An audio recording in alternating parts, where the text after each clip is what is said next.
नालेसफाई ही व्यवस्थित झाली पाहिजे आणि मुंबई शहर हे पूरमुक्त झालं पाहिजे अशा प्रकारचा कारभार हा महायुतीची सत्ता या ठिकाणी करणार आहे। आणि म्हणून सत्ताधाऱ्यांनी प्रश्न विचारलेले आहेत, सगळ्यांनीच विचारलेले आहेत, पण आम्ही ही काळजी घेणार आहोत की ह्या मुंबईतली नालेसफाई ही काटेकोरपणे झाली पाहिजे आणि ज्याच्यामध्ये जर दिरंगाई झाली तर त्या संबंधितावर कठोर कारवाईचे आदेश मी प्रशासनाला दिलेले आहेत। या ठिकाणी मला नमूद करावं लागेल की भारतीय जनता पार्टीचे मुंबई अध्यक्ष सन्माननीय अमित साटमजी, सहपालकमंत्री मंगलप्रभात लोढाजी, मी असेन किंवा सभागृहाचे नेते असतील, आमचे सगळे नगरसेवक असतील, हे नालेसफाईवर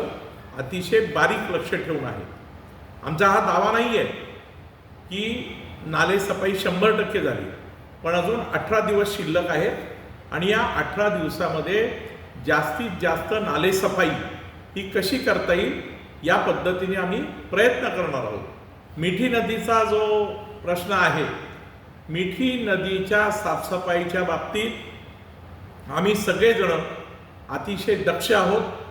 टेंडरमध्ये जर ही अट आहे की त्या ठिकाणी CCTV लावले गेले पाहिजेत, तर CCTV का लावले जात नाही, किंवा CCTV लावले जावेत म्हणजे कंत्राटदार कशा प्रकारचे कामं करतायत हे सगळ्या मुंबईकरांच्या नजरेसमोर येईल, आम्हालाही ते दिसेल। मुख्य मुद्दा असा आहे की लोकप्रतिनिधी अथवा अधिकारी त्या ठिकाणी गेल्यानंतर कामं करायची आणि ते गेल्यानंतर पाठ फिरवायची, असा जर प्रकार होणार असेल तर तो सहन केला जाणार नाही।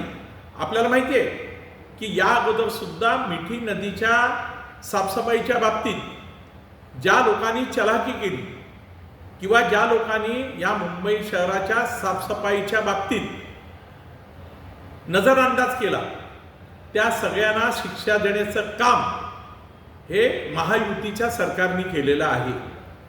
आणि म्हणून आमचं याच्यावर बारीक लक्ष आहे की नालेसफाई ही व्यवस्थित झाली पाहिजे। नालेसफाईवर मुंबई महानगरपालिकेचा करोडो रुपयांचा खर्च होतो, ती नालेसफाई व्यवस्थित होऊन मुंबई ही पूरमुक्त झाली पाहिजे। त्याचबरोबर ज्या ठिकाणी आता आज आम्ही झोन 5 मध्ये गेलो होतो, त्या ठिकाणी कंत्राटदारांच्या चुकीमुळे म्हणा किंवा कंत्राटदाराच्या माघारीपणामुळे ज्या ठिकाणी काम बंद पडले त्या ठिकाणी डिपार्टमेंटल काम करावं अशा प्रकारचे आदेश हे आम्ही प्रशासनाला दिलेले आहेत। एकंदरीतच आपल्याला सांगतो की मुंबईतली नालेसफाई ही व्यवस्थित व्हावी याच्यासाठी महायुतीचे सगळे पदाधिकारी, भारतीय जनता पार्टीचे मुंबई अध्यक्ष, सहपालकमंत्री लोढाजी आणि आम्ही सगळेच जण, सभागृह नेते असतील, मी असेन, आमचे सगळे नगरसेवक, माननीय महापौर, हे सगळेजण या विषयावर बारीक लक्ष ठेवून आहेत।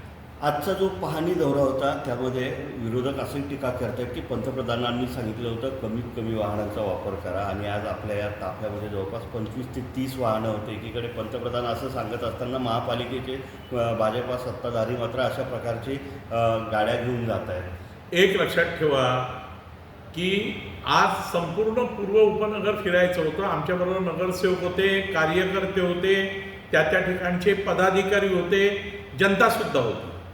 त्याच्यामुळे नालेसफाईला जाताना अशा प्रकारचे खोडसाळ आरोप करणे हे विरोधकांनी सोडून द्यावं। मला असं वाटतं की ज्या ठिकाणी विकासाची कामं आहेत, ज्या ठिकाणी ज्या बाबी आवश्यक आहेत त्या केल्या गेल्या पाहिजेत। आणि मी जसं तुम्हाला सुरुवातीला सांगितलं की केवळ नगरसेवक होते का, केवळ भारतीय जनता पक्षाचे पदाधिकारी होते का, तर त्या ठिकाणी जनतासुद्धा मोठ्या प्रमाणात होते, अधिकारीसुद्धा होते। त्यामुळे मला विरोधकांना आवाहन करायचं आहे की विकासाची कामं होत असताना अशा प्रकारची राजकीय हेतूने प्रेरित असणारी टीका ही आपण करू नये। आपण विकासाच्या कामामध्ये हात घालून काम करावं आणि त्या पद्धतीने मुंबईचा विकास करावा।